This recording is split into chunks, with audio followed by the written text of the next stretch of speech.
Anybody before the race talk about chasing the standard at all? No, no. I was like mentally prepared for it to go either way. I was hoping it'd go out, and I knew if it didn't, I likely wouldn't have the years to get that top three. I like knew who the big players were, and I was like, okay, just put myself in it as late as I can. But I was shocked with how good I felt up until like 3 laps to go, and pretty much felt maxed out at that point. But yeah, I wasn't going to be the one to take it out. This is my second track race in 4 years, so was just planning to ride the rail, get in a good spot, and then yeah, give it my all.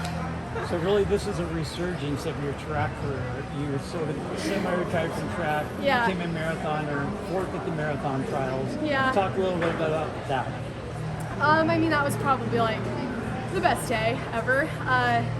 Whew. I still get emotional about it, but yeah, I really thought running was over. So it was cool to have that moment.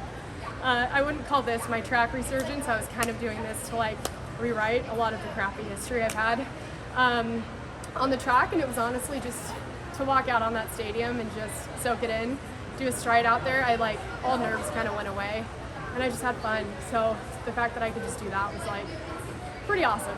Do you feel like you've rewritten some of that history yet? Oh yeah, totally. Yeah. It's funny because with the marathon, I was like so stoked to run the time I did, and I think today I was so stoked to get fourth.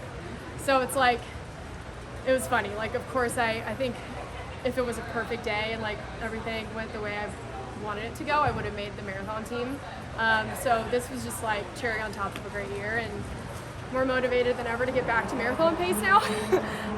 Yeah, 10K training's it's no joke. It's tough. Can we talk about like 10K racing? Like, how is that different? How do you approach the actual racing style? Yeah, I think mentally it's like it's so tough because you really can't disengage. Like, I think with the marathon I was able to kind of like autopilot it a little bit, but with the 10K it's like you can't zone out for even a second, or else moves can be made and you can get left behind. So it's a lot more mental, like at least for me, effort, and like I'm pretty much like the entire time like working, whereas with the marathon I'm focused on tangents and all these other things besides just trying to stick on. And but I love it. I love both, so it's cool to be able to say Speaking of that. the marathon, have you any ideas what you're going to do this fall? Do you have a race picked out? I think I do. Probably can't say yet, but I'm really stoked to get back to the marathon this fall, and yeah, looking to run really well. So. Did I see you grabbing water back on it? No, I would have been disappointed in myself if I did that. I'm like, hey, all this Arizona training has to pay off somehow. But weather-wise, I felt great out there. I was happy to have some cloud covered. But no, I get it. It gets hot on the track for sure. Are you still training like the ultimate? Do you think like you're still training? I've tapped into like long runs here and there to like if I were to get the call to go, I think I'd do fine. But I would say the 10K was the focus the last like 6 weeks. But I've done what I needed to hills-wise, long run-wise to like probably do decent in Paris if I were to get the call. But from what I've heard, everybody's training well, looking good. So just getting ready to cheer on those top three. After the marathon trials, what was the conversation like with your coach when deciding to do the 10K? Well, my coach is me, so it was a tough talk. No, I think it's funny when I was having talks with Brooks with my contract and going through the signing process, I was like, track wasn't even in the conversation. It was all focused on marathon and roads, and I was like, no way I'm touching the track. I think I told Chris Chavez, like, no way am I doing the track. And then I don't know, I just heard how much fun a lot of the marathoners were having in the 10Ks, like at Sound Running, and I was like, oh, let's just do it. Let's not be like mentally weak on that front. Like I was just taking the L from probably 5 or 6 years ago, but I'm really glad I did it. Does it feel weird being back on the track after being Yeah, on the I roads think for so long? tactically I'm a little rusty.